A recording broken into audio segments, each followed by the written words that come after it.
Hello friends, welcome to ISS platform. आज हम पढ़ने जा रहे हैं lecture number 37 of Indian polity. जैसे कि मैंने आपसे बोल के रखा है कि मैं आपको पूरी इंडियन पॉलिटी करा रहा हूँ in the form of MCQ, जिसके वीक में 2 वीडियो आएंगे, वेडनेसडे और संडे, जिसमें पर वीडियो में आपको टॉपिक वाइज एमसीक्यू कराए जाएंगे, 20 एमसीक्यू कराए जाएंगे, जिससे आपकी इंडियन पॉलिटी स्ट्रांग हो जाए। ऑलरेडी मैं 36 लेक्चर कंप्लीट कर चुका हूं। अब देखना कैसे है, आपको इस वीडियो के डिस्क्रिप्शन में जाना है, वहां सारे वीडियो की लिंक दी हुई है, स्टार्ट से देखिए तो आपकी इंडियन पॉलिटी भी स्ट्रांग हो जाएगी। आज हम पढ़ेंगे lecture number 37 related to governor. चलते अपन वीडियो स्टार्ट करते हैं। देखो, ये वीडियो दिन में 3 बजे आता है। कब आता है? दिन में 3 बजे ये वीडियो आता है, और 2 दिन वेडनेसडे, वीक में 2 दिन वेडनेसडे एंड संडे को। याद रखना, पूरी इंडियन पॉलिटी आपकी स्ट्रांग हो जाएगी, क्योंकि मैं हर एमसीक्यू आपको हर एस्पेक्ट से बताता हूं, जिससे आपको टॉपिक वाइज भी इंडियन पॉलिटी स्ट्रांग हो जाए। चलते अपन आगे। देखो, the original plan in the draft constitution for having elected governor was drop because, ये पूछ रहा है कि पहले जो कॉन्स्टिट्यूएंट असेंबली बनी थी उसमें डिस्कशन हुआ था to making the constitution, but क्या गवर्नर पर डिस्कशन चल रहा था कि गवर्नर को वी कैन से इलेक्शन होना चाहिए या फिर इसको अपॉइंट करना चाहिए। ये कई सारे 2 स्कूल बन गए थे कॉन्स्टिट्यूएंट असेंबली में। इसी को देखते हुए कुछ बोल रहे थे कि इलेक्टेड होना चाहिए गवर्नर, वी कैन से उसके लिए इलेक्शन होना चाहिए, और कुछ अदर पार्ट स्कूल बोल रहा था कि नहीं, ये प्रेसिडेंट के द्वारा अपॉइंट करना चाहिए। अब क्या रीजन है कि गवर्नर को के लिए इलेक्शन नहीं कराया गया हमारे इंडिया में? देखते हैं। देखो क्या रीजन दिया गया।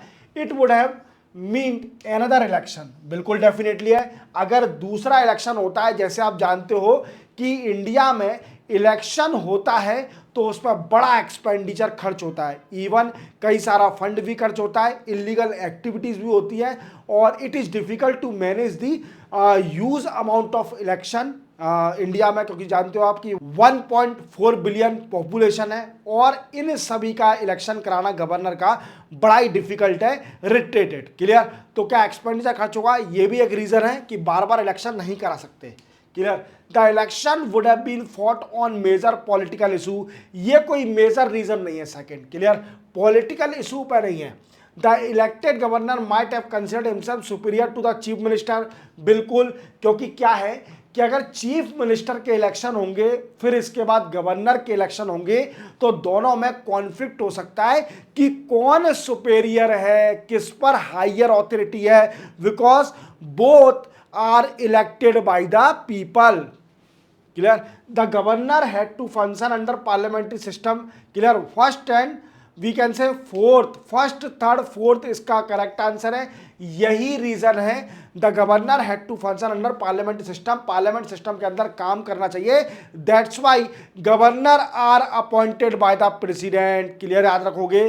तो हालांकि इसके 3 ऑप्शन है, इस वजह से गवर्नर के इलेक्शन नहीं कराए गए, इवन इसको अपॉइंट करा जाता है बाई प्रेसिडेंट। चलते अपन आगे। The governor of the state may act independently from the consultation of legislative assembly। ये पूछ रहा है कि जो स्टेट का गवर्नर होता है वो कब अपनी डिस्क्रिशनरी पावर को यूज कर सकता है, इंडिपेंडेंटली काम कर सकता है, without the consultation of the state legislature. देखते हैं। The governor has to prove it majority in the session, नहीं, government has to prove it majority in the session of legislative assembly. बिल्कुल राइट है। क्या राइट है कि देखो, जानिए कि गवर्नर जो होता है स्टेट में, अगर कोई भी पार्टी मेजोरिटी में नहीं होती है, वी कैन से विधानसभा में, तो वो पूछता है किसी भी लीडर से कि आप अपनी मेजोरिटी को दिखाइए अगर आप गवर्नमेंट बनाना चाहते हैं तो। क्लियर? गवर्नमेंट फॉर्म करना चाहते हैं तो it is also a discretionary power. There should be no boundation on the governor related to asking और seeking the recommendation from the state legislature. तो डिस्क्रिशनरी पावर है कि वो अगर गवर्नमेंट नहीं होगी स्टेट में तो वो किसी भी लीडर से पूछ सकता है कि अपनी मेजोरिटी को शो करिए और गवर्नमेंट को बनाइए। क्लियर? ये डिस्क्रिशनरी पावर है। To terminate the chief minister, बिल्कुल राइट है, बिल्कुल राइट है, ये भी डिस्क्रिशनरी पावर है। चीफ मिनिस्टर की अगर मेजोरिटी, किसी भी पार्टी अगर मेजोरिटी खो देती है, गवर्नमेंट मेजोरिटी खो देती है, तो it is a discretionary power of the governor to terminate the chief minister. Clear?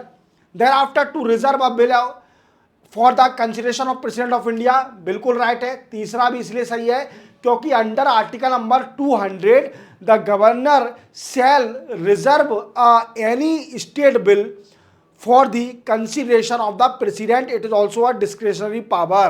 Clear? Thereafter to send back bill to the legislative assembly for the reconsideration, बिल्कुल सही है, वो किसी भी बिल को वापस भेज सकता है for the reconsideration in state legislative assembly. Clear? याद रखना। To seek the consultation with high court, बिल्कुल गलत है, ये सिर्फ पावर सुप्रीम कोर्ट के पास है और प्रेसिडेंट के पास है to consult with the supreme court under article number 143। Supreme court ने पढ़ाया था, तो उसका आंसर क्या है? First, second, third, fourth. Under which of the following article of Indian constitution the governor may reserve a bill for consideration of the president. देखो article number 200 में बोला गया है कि गवर्नर किसी भी स्टेट के बिल को रिजर्व कर सकता है for the reconsideration, for the consideration of the president. चलते बनाकर consider the following statement in relation to the governor of state India. ये पूछ रहा है कि बताइए इसमें से कौन सा स्टेटमेंट सही है अगर गवर्नर ऑफ स्टेट की बात की जाए तो। देखो पहला है he must be citizen of India by birth. देखो गलत है, गलत क्यों है? डेफिनेटली लिखा हुआ है he must be citizen of India, but birth registration ऐसा कुछ नहीं लिखा, तो यहां पर ये गलत हो जाएगा, बाई बर्थ नहीं है। Clear? He must be citizen of India ऐसा लिखा होता तो सही होता। Must have complete the age of 35 year, बिल्कुल राइट है, कम से कम गवर्नर की मिनिमम एज 35 होना चाहिए तो ही वो गवर्नर बन सकता है। He must be eligible to be member of the Lok Sabha, बिल्कुल गलत है, ऐसा कुछ नहीं है। Clear? He may be appointed as a governor for 2 or more state, बिल्कुल सही है, 2 या 2 से ज्यादा स्टेट का गवर्नर कोई एक पर्सन बन सकता है। ये कब हुआ था? ये हुआ था under 7th constitution amendment act. कब हुआ था? 7th कॉन्स्टिट्यूशन अमेंडमेंट एक्ट 1956 में यह डिसाइड किया गया था कि एक गवर्नर किसी एक स्टेट या 2 स्टेट या 3 स्टेट का गवर्नर हो सकता है। याद रखना। तो कौन सा आंसर इसका? फर्स्ट नहीं है, second and fourth, we can say second and fourth are correct. Consider the following and select the correct answer by using the code below. इसमें बता रहा है कि कौन सा सही है। The governor shall take oath and affirmation before entering upon his office, बिल्कुल सही है, गवर्नर शपथ लेता है, बिल्कुल लेता है। द फॉर्मेट ऑफ ओथ और formation is given in the 3rd schedule of Indian constitution, बिल्कुल गलत है, गवर्नर का कोई मेंशन नहीं है 3rd schedule of the constitution में। The governor shall make and subscribe the oath और affirmation in the presence of chief justice of high court और in the absence senior most जज ऑफ द हाई कोर्ट, बिल्कुल सही है। Governor को शपथ कौन दिलाता है? जो चीफ जस्टिस होता है हाई कोर्ट का, वो उसको शपथ दिलाता है। क्लियर? याद रखना, अगर chief justice of high court available नहीं है तो सीनियर मोस्ट जज ऑफ द हाई कोर्ट वो इसको शपथ दिलाता है गवर्नर को। The process of oath and affirmation is given in article 159 of the constitution, बिल्कुल राइट है। तो क्या आंसर है इसका? First, third, fourth, first, third, fourth, B answer है इसका, बिल्कुल correct. Which one of the following statement about governor of Indian state is not true. इसमें से कौन सा स्टेटमेंट गवर्नर के हिसाब से गलत है? He is appointed by the president of India, बिल्कुल सही है, गवर्नर अपॉइंट करा जाता है प्रेसिडेंट ऑफ इंडिया से। He can be governor of more than 1 state, बिल्कुल सही है, under 7th constitution amendment act 1956 से डिसाइड हो गया था कि एक पर्सन वो एक या एक से ज्यादा स्टेट का गवर्नर हो सकता है। Clear? He hold office for a term of 5 year, बिल्कुल सही है, 5 साल तक के लिए रहता है। He can be remove earlier if the legislature of the concern state pass a resolution for his removal, बिल्कुल गलत है। गलत क्यों है? क्योंकि क्या है कि president, governor is appointed by the president और governor hold office due to pleasure of the president. और रिमूव भी प्रेसिडेंट करता है। कोई रिजोल्यूशन पास नहीं होता है स्टेट लेवल असेंबली में, ये गवर्नर को रिमूव करने की पावर सिर्फ ओनली प्रेसिडेंट पे है, अपॉइंट करने की पावर प्रेसिडेंट पे है, और वो प्रेसिडेंट के प्लेजर से ही गवर्नर होल्ड करता है ऑफिस को। क्लियर, याद रखोगे। तो इसका आंसर क्या है? डी। डी गलत है इसका। Which one of the following statement is correct? कौन सा स्टेटमेंट सही है? In India the same person can not be appointed as a governor for 2 or more state at the same time. बिल्कुल गलत है, बिल्कुल गलत है। मैंने बताया कि अंडर 7 कंस्टिट्यूशन अमेंडमेंट एक्ट 1956 में यह बोला गया है कि एक पर्सन एक या एक से ज्यादा स्टेट का गवर्नर हो सकता है। क्लियर। द जज of the high court of the state of India are appointed by the governor of the state just as the जज of the supreme court of are appointed by the president. बिल्कुल गलत है। जैसे मैंने बताया कि all जज of the supreme court and high court are appointed by the president not governor. There is no role of the governor in the appointment of the high court जज। President has a holy power to appoint the जज of the high court और the supreme court. याद रखना। No procedure has been laid down in the constitution of India for removal of the governor from his post. बिल्कुल सही है। कोई भी constitution में ऐसा प्रोविजन नहीं है कि गवर्नर को कैसे रिमूव करा जाएगा। चौथा और पढ़ लेते हैं। In the case of union territory having a legislative setup the chief minister is appointed by the lieutenant governor on the base of majority support. बिल्कुल गलत है। क्यों गलत है? देखो, जितने भी यूनियन टेरिटरी होते हैं उनके जो चीफ मिनिस्टर होते हैं वो अपॉइंट करे जाते हैं प्रेसिडेंट के द्वारा। याद रखोगे, प्रेसिडेंट के द्वारा अपॉइंट करे जाते हैं। याद रखना, दिल्ली की अभी सीएम बनी है रेखा गुप्ता, इनको अपॉइंट किया गया किसके द्वारा? प्रेसिडेंट के द्वारा। क्लियर। चलते बनाएंगे। Consider the following statement and select the answer from the court govern below. इसमें से बताना है कि कौन सा स्टेटमेंट सही है। The governor does not have the power to appoint the जज of the state high court. बिल्कुल सही है। गवर्नर पर कोई पावर नहीं है स्टेट हाई कोर्ट के जज को अपॉइंट करने की। वो किसकी पावर है? प्रेसिडेंट की पावर है। He is not part of the legislature. बिल्कुल गलत है। वो पार्ट होता है स्टेट लेजिस्लेचर का। He has the power to nominate some member in the legislative council. बिल्कुल सही है। नॉमिनेट करता है, जो विधान परिषद होती है उसमें भी नॉमिनेट करता है कुछ मेंबरों को। He has no judicial power. बिल्कुल गलत है। जुडिशियल पावर है गवर्नर पर under article number 161 to provide pardon, reprieve, respite to the centre convicted of the person. Same power जो प्रेसिडेंट पे है वही पावर गवर्नर पर एक मेजर डिफरेंस है कि प्रेसिडेंट पार्डन कर सकता है डेथ पेनल्टी को, पर गवर्नर नहीं कर सकता। गवर्नर पर कोई पावर नहीं है डेथ पेनल्टी को पार्डन करने की। ये पावर सिर्फ ओनली प्रेसिडेंट पे है अंडर आर्टिकल नंबर एग्जैक्ट याद नहीं आ रहा है, 71 है या 72 है, देख लेना एक बार, कंफर्म कर लेना। ठीक है। तो इसका आंसर है 1 and 3। 1 and 3 are correct. Which of the following are the discretionary power given to the governor of state. ये पूछ रहा है कि डिस्क्रिशनरी पावर कौन कौन सी है गवर्नर के पास। Sending a report to the president of India for imposing the president rule. बिल्कुल सही है। ये डिस्क्रिशनरी पावर है, किसी से कंसल्ट नहीं करना है। अगर गवर्नर को लगता है कि state government is not running as the provision of the constitution, then governor sent the report to the president for imposing the president rule under article number 356। Clear है। डिस्क्रिशनरी पावर है।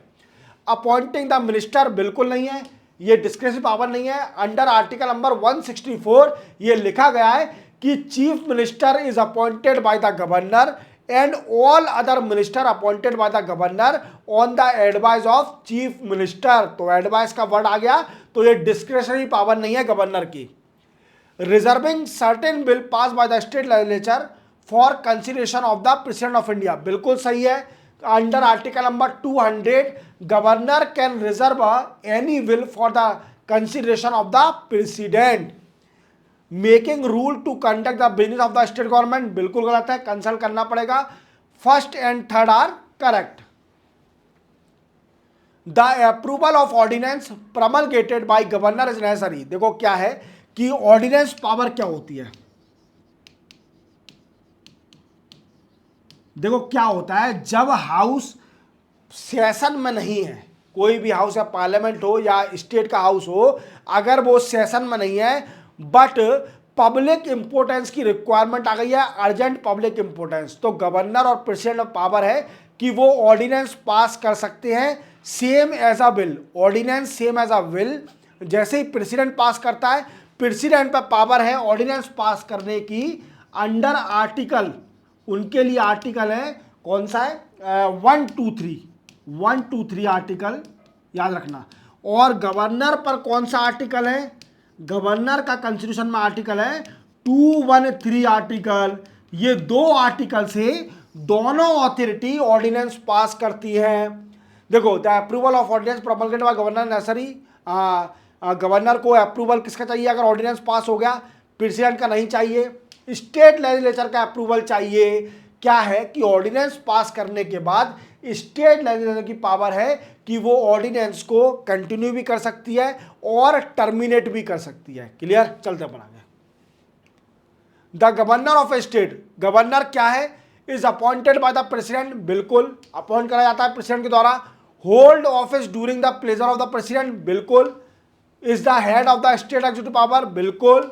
Normally hold office for a firm term, 5 year term, बिल्कुल सही है। All of the 4 सही है इसके, simple था ये तो।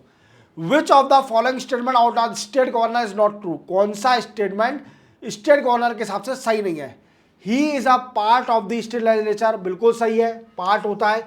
ही can pardon a sentence of death, मैंने बताया कि बिल्कुल गलत है। प्रेसिडेंट पर पावर है डेथ पेनल्टी को पार्डन करने की, बट गवर्नर पर पावर नहीं है डेथ पेनल्टी को पार्डन करने की, याद रखना। तो ये गलत हो गया। और देखते हैं, he does not have appoint जज of the state high court, बिल्कुल सही है, ये भी सही है।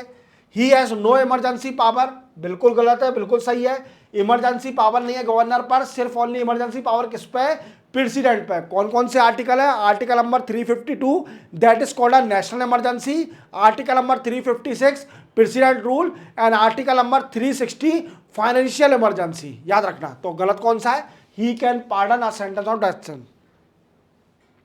Governor salary and allowance are given by concern fund of state, consolidated fund of state से जाती है गवर्नर की सैलरी और allowance. To whom is the governor of state responsible, किसके लिए रिस्पॉन्सिबल रहता है गवर्नर, डेफिनेटली प्रेसिडेंट के लिए, क्योंकि governor hold office due to pleasure of president, president के प्लेजर से ही गवर्नर होल्ड करता है। गवर्नर पर वी कैन से प्रेसिडेंट का पावर है, कभी भी किसी भी गवर्नर को हटा सकते हैं, अपॉइंट कर सकते हैं, उनके ऊपर है, प्रेसिडेंट के ऊपर। क्लियर, तो चलते बनाएंगे। The constitution of India does not contain any provision for the impeachment of, बिल्कुल गवर्नर की कोई इम्पीचमेंट नहीं है, वी कैन से हटाने की कोई प्रोसेस नहीं है हमारे कॉन्स्टिट्यूशन में, सिर्फ ओनली गवर्नर की। Article 156 of the Constitution of India provide that governor shall hold office for a term of 5 years from the date on which he enter upon his office. Which of the following can be deduced from this? No governor can be removed from office till the completion of his term. बिल्कुल गलत है, governor को कभी भी remove कर सकता है president, president में पावर है। No governor can continue office beyond the expiration of the period of 5 term, बिल्कुल गलत है। गवर्नर, कोई भी गवर्नर किसी भी स्टेट का कितने साल तक भी गवर्नर बन सकता है, कितने टर्म के लिए गवर्नर बन सकता है, अनलिमिटेड टर्म तक। क्लियर, याद रखना। तो इसके दोनों गलत है, neither 1 and neither 2। The first lady to become a governor of a state in India, ये पूछ रहा है कि बताइए पहली लेडी कौन है जो कि इंडिया की स्टेट की गवर्नर बनी थी, तो उनका नाम है सरोजनी नायडू। सरोजनी नायडू सबसे पहली गवर्नर बनी थी इंडिया के किसी स्टेट की, और वो कौन सा है, यूपी की बनी थी। Who was first lady governor of West Bengal, West Bengal की पहली लेडी गवर्नर कौन थी, पद्माजा नायडू। कौन, पद्माजा नायडू, ये वेस्ट बंगाल की पहली लेडी गवर्नर बनी थी। 13 फरवरी celebrated women day every year in the memory of, ये पूछ रहा है कि 13 फरवरी को हम नेशनल वुमेन डे मनाते हैं, किसकी याद में, तो सरोजनी नायडू की याद में हम ये मनाते हैं, madam Sarojini Naidu. Who among the following is not appointed by the state governor, state governor के द्वारा कौन अपॉइंट नहीं किया जाता, तो देखो चीफ मिनिस्टर अपॉइंट किया जाता है under article 164। Member state public service commission बिल्कुल अपॉइंट किए जाते हैं। जज ऑफ द हाई कोर्ट बिल्कुल नहीं किया जाता। जज of the high court are appointed by the president. Advocate general is appointed by the governor. Advocate general भी अपॉइंट किया जाता है। तो देखो सिंपल था, गवर्नर छोटा पार्ट है, आपको आसानी समझ में आ गया होगा। अगर आपने ये क्वेश्चन रट लिए तो आपको गवर्नर का क्वेश्चन एक भी मिस नहीं होगा आपके एग्जाम में, ये मेरी गारंटी है। मैंने आपको गवर्नर एक ही पार्ट में पूरा कंप्लीट करा दिया, छोटा पार्ट था। मिलते हैं हम नेक्स्ट वीडियो में, तब तक के लिए जय हिंद।